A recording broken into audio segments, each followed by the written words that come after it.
যে বিষয়গুলো আপনারা ধরতে পেরেছেন ইতিমধ্যে, আলহামদুলিল্লাহ। আপনারা তো ধরতেই পেরেছেন। আর যারা ধরতে পারেননি, তাদের জন্য আমাদের এই ভাইদের এই পরিশ্রম। যেন তাদের এই চিন্তা ভাবনা, তাদের কাজকর্ম যে সূক্ষ্মভাবে যে হাদিসের বিরোধিতা করছে বা হাদিসকে বাদ দিচ্ছে এবং হাদিস নিয়ে যে নোংরা কথা বলছে সেটার বিরুদ্ধে তারা কিছু বলছে না, বরঞ্চ নিজেরা আরো সুযোগ করে দিচ্ছে।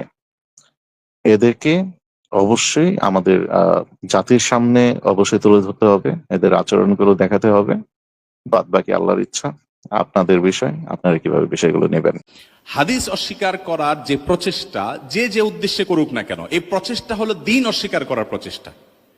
ধন্যবাদ প্রিয় আজাদ ভাই, এবং ধন্যবাদ আপনাদের সকলকে, আপনারা যারা এখানে আজকে লাইভে আমাদের সাথে আছেন, এবং ধন্যবাদ সকলকে যারা এই মুহূর্তে লাইভ অনুষ্ঠান শুনছেন দেশ এবং দেশের বাইরে থেকে। আহ, সবাইকে আমন্ত্রণ জানাচ্ছি আজকের অনুষ্ঠানে। তো যেহেতু আজকের অনুষ্ঠানটা সেন্সিটিভ একটা অনুষ্ঠান, যেখানে অনেক কিছু জড়িত, মানবাধিকার, প্রথা, বিশেষ করে ধর্মীয় নিয়ম নীতি এবং বিধান যে বিষয়টার সাথে জড়িত। আপনারা জানেন ইতিমধ্যে এই বিষয়টি নিয়ে আমরা বেশ অনেকগুলো লাইভ করে ফেলেছি, অনেকগুলো অনুষ্ঠান আমাদের হয়ে গিয়েছে ইতিমধ্যে। কোরআনের আয়াত থেকে নিয়ে শুরু করে হাদিস এবং ফাতোয়া পর্যন্ত এমন কিছু নেই যে বিষয়গুলো আমাদের বিগত দিনগুলোর অনুষ্ঠানগুলোতে আসেনি, আমরা এই বিষয়গুলো নিয়ে আলোচনা করিনি, আলহামদুলিল্লাহ। আমাদের প্রিয় তানভীর আহমেদ শরীফ ভাই এবং এম কে হাসান ভাই, পাশাপাশি আমাদের শেরশা ভাই, হাসিনুর রহমান ভাই সহ অনেক ভাইরাই আমাদের এই বিষয়ের উপরে তাদের কন্ট্রিবিউশন এই পর্যন্ত একের অধিকবার অনেকবার চলে আসে। তারপরেও আজকে এই দিনটাতে আমরা কেন এই অনুষ্ঠানটা আবার নিয়ে আসলাম, মাঝে মধ্যে একটু রিফ্রেশার দিতে হয়, মাঝে মধ্যে একটু বিষয়গুলো নিয়ে আবার পুনরায় আলোচনা করতে হয়। আর বিশেষ করে আজকে এই আলোচনাটা আনার একটা আলাদা কারণ আছে, সেটা হচ্ছে মুসলিম নামধারী কিছু কিছু মানুষ বা কিছু দল, যারা নিজেকে আহলে কোরআন বলে দাবি করতে পছন্দ করে, কেউ আবার আহলে হাদিস বলে দাবি করতে পছন্দ করে। তো এই ধরনের ব্যক্তিরা কখনো কখনো দেখা যায় যে তারা নিজেদের পেজকে প্রমোট করার জন্য অথবা নিজেদের সুনাম অর্জনের জন্য, নিজেদের লোকজন বাড়ানোর জন্য অনেক সময় দেখা যায় যে তারা নাস্তিকদের সাথে বিভিন্ন সময় বিভিন্ন আয়োজন করতে পছন্দ করে।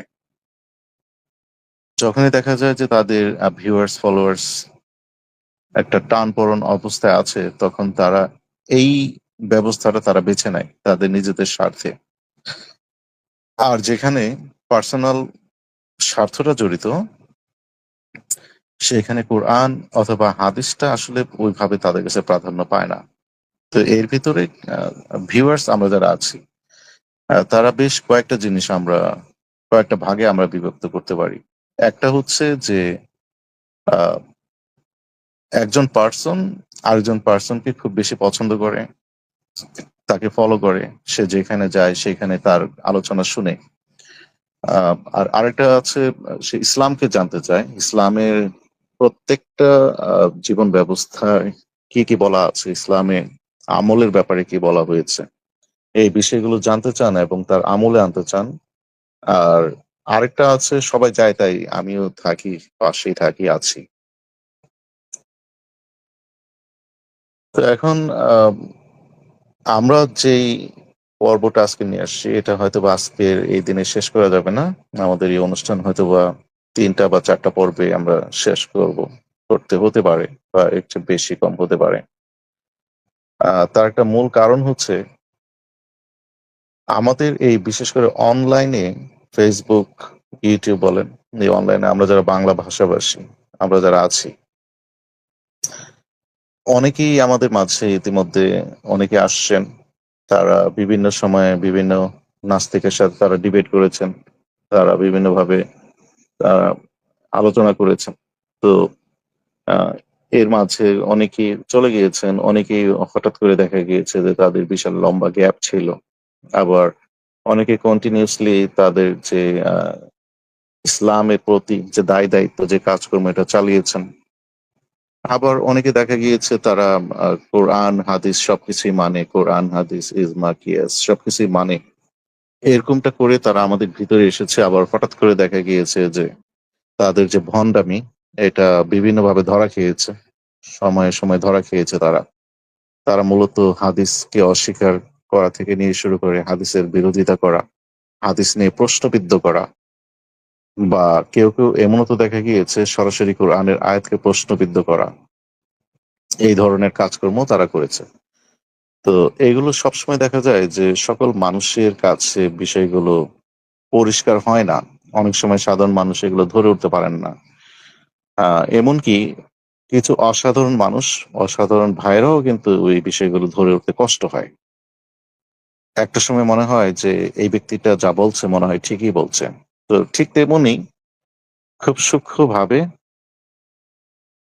নাস্তিকদের সাথে ডিবেট করে, খুব সূক্ষ্মভাবে হাদিসগুলোকে অস্বীকার করা, হাদিস নিয়ে বিরূপ মন্তব্য করা, হাদিস নিয়ে বাজে কথা বলা, আল্লাহ রসুল সাল্লাহ সাল্লামের কথাগুলোকে খাটো করা, এই ধরনের মনোভাব, যে একটা কুচিন্তা মাথার ভিতরে যে ঘুরপাক খায়, যেই আহলে কোরআন নামক যেই আহ, ভণ্ড মুনাফিক গুলো, তাদের সেই রূপটাই প্রকাশ করাও আমাদের একটা উদ্দেশ্য।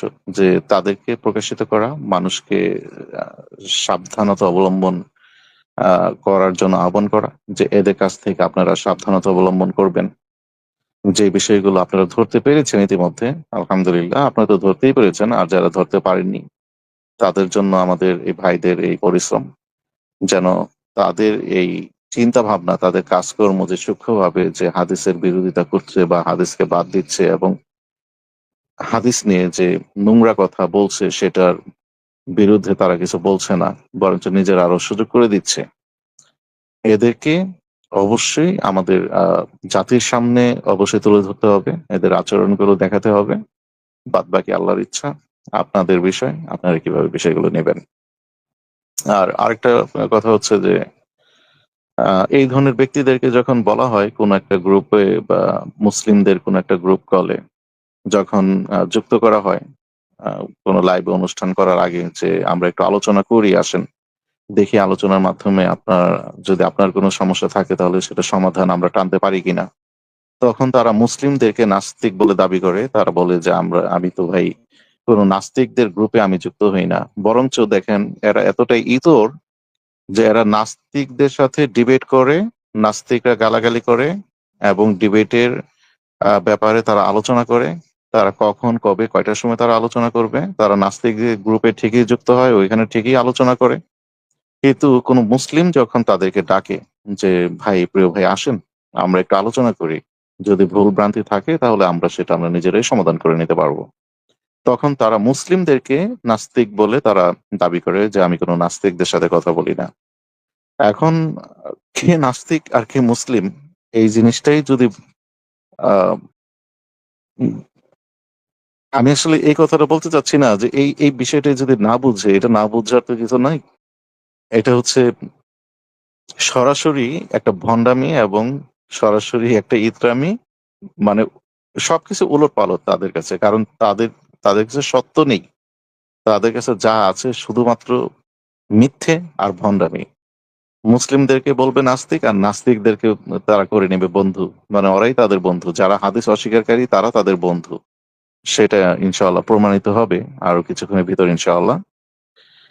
এবং যেখানে নাস্তিকদেরকে নাস্তিক বলা উচিত, যে আমি নাস্তিকদের কোনো গ্রুপে যুক্ত হই না, নাস্তিকদের সাথে কথা বলি না, নাস্তিকদের সাথে কোনো ডিবেট নেই, কিচ্ছু নেই, সেখানে সেটা না করে মুসলিমরা ডাকলে মুসলিমদেরকে তারা নাস্তিক বলে দাবি করে বসে।